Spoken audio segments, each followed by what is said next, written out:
The rough edge of the ceramic mug pressed against my palms, offering a small comfort in its warmth, though the coffee inside was powerless to melt the frost that had taken hold of my chest. Outside, the rain pelted the kitchen window in relentless sheets, a fitting soundtrack to the quiet collapse of everything I had believed in.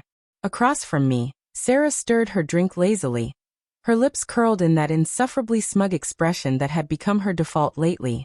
"Still sulking?" she asked, her tone drenched in mockery that made my jaw clench. "Honestly, it's just sad now. I thought you'd have grown up and moved on." Moved on? From what, exactly? From the woman I had stood by for nearly a decade? From the one I stayed late at work for, taking extra shifts so she could chase her dream of starting a vintage boutique?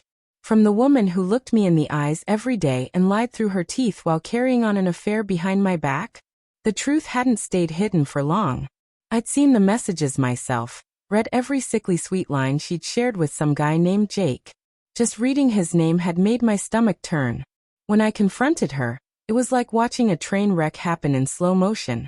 First denial, then forced tears, followed by a hollow apology that rang with insincerity. And now this strange, chilly arrogance that replaced any trace of remorse. "I'm just tired," I muttered, refusing to meet her eyes. It wasn't a lie, but it wasn't the whole truth either. I was exhausted. Yes, but more than that, I was angry, hurt, betrayed in ways I was still trying to wrap my head around. Everything we had built, the laughter, the quiet nights, the shared struggles, it all felt like a sick joke now. She gave a laugh, cold and sharp, and leaned back in her chair. Her body language practically screamed superiority.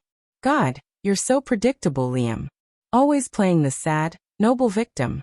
You're such a damn simp. Honestly, I bet Jake would get a real kick out of seeing you like this." The word hit me harder than I expected. A simp. That's what she thought I was. Not a partner. Not someone who stood by her through thick and thin. Just a weak, spineless fool willing to be stepped on. And in that moment, something shifted inside me. Clarity. "Is that how you really see me, Sarah?" I asked quietly, my voice unnervingly even. It wasn't calm, not really. It was the eerie quiet before a storm hits. She tilted her head, a smirk forming again. But there was a glimmer of something else now. Hesitation. "What, are you gonna cry? I thought you were supposed to be a man. Or maybe you're not even that." I didn't respond with anger. Instead, a faint smile tugged at my lips. "No, I've already done my crying," I said, pushing my chair back. The legs scraped loudly against the tile floor. "But I have been thinking." Her smirk wavered. I walked into the living room and pulled a small, weathered box from the shelf. It was something we rarely touched, filled with all the official papers. Our marriage certificate, financial records, shared insurance, and all the other threads that bound our lives together.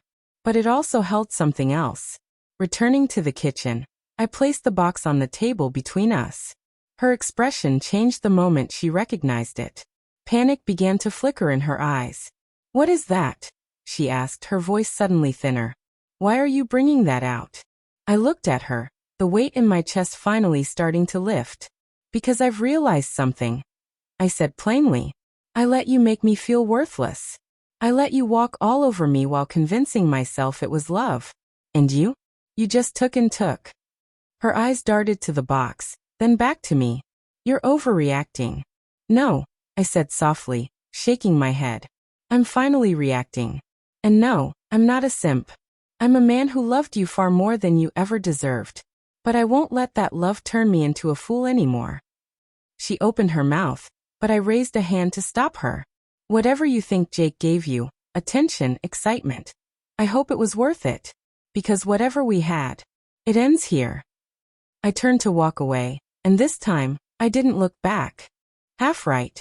I opened the box and pulled out the first item, a thick, formal-looking document. I'd done my homework, and it turns out being called a simp often comes with being financially exposed. So I made some changes. She glanced from the document to my face, confusion knitting her brows. "What is this, Liam?" she asked, her voice carrying a subtle shake.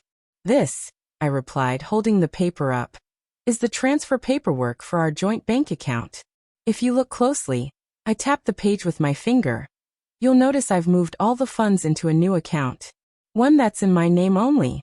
I did leave enough to cover the rent for a little while. After that, well, you're free to move in with Jake if you want. Her face paled instantly. You can't just do that. We're married. We were, I interrupted, pulling out another document from the box. Divorce papers. Signed. Stamped. Ready to go. I've done my research there too. Given the evidence, this should be a clean cut. Turns out infidelity still holds some weight in court. She blinked hard, her breath hitching. Liam, you wouldn't. Oh, but I would. My voice was calm, almost amused now. I watched as the confidence drained from her face. I gave 8 years of my life to you. 8 years of commitment. Of putting you first, of being reliable, supportive, loyal. You saw that as weakness. But what you failed to realize, Sarah, is that loyalty isn't weakness. And kindness sure as hell isn't stupidity. I reached into the box again and placed a small USB drive on the table next to the divorce papers. You might want to take a look at this. Remember those steamy little videos you made with Jake? Turns out your phone's backup system is pretty efficient. And guess what? I've always known your passwords. Her complexion turned ghostly. You didn't, she whispered, her voice barely a breath. Didn't I? I raised an eyebrow, a smirk playing at the corners of my mouth. Weren't you the one who called me a coward? Weak. A joke. I reached in one final time and pulled out the last document, a copy of the lease agreement. One more thing. I've already spoken to the landlord. I'm renewing the lease under my name only. So you'll need to pack up. You won't be living here anymore. She gasped, her words coming out in a frantic rush. You're serious? You're actually kicking me out? You're taking everything from me. I'm reclaiming what you never appreciated, I said, this time with a genuine smile. You walked all over me, Sarah. Laughed at me. Took my loyalty and mocked it. I was stupid to try and build a future with someone who didn't value any of it. I took a step closer, my voice low and steady. You wanted to play dirty? You're not going to like it when I play back. Then I turned and walked out, leaving her standing in stunned silence, scrambling for control she no longer had. As I stepped into the rain, a strange calm settled over me. Not quite happiness, but something close. Relief maybe. A release. The suffocating weight that had been on my chest was gone. I felt light. Free. The rain no longer seemed dreary. It sounded like possibility. A fresh start. The storm had passed. And for the first time in a long while, I was finally moving on. I closed the door behind me. Her cries followed, but they didn't touch me anymore.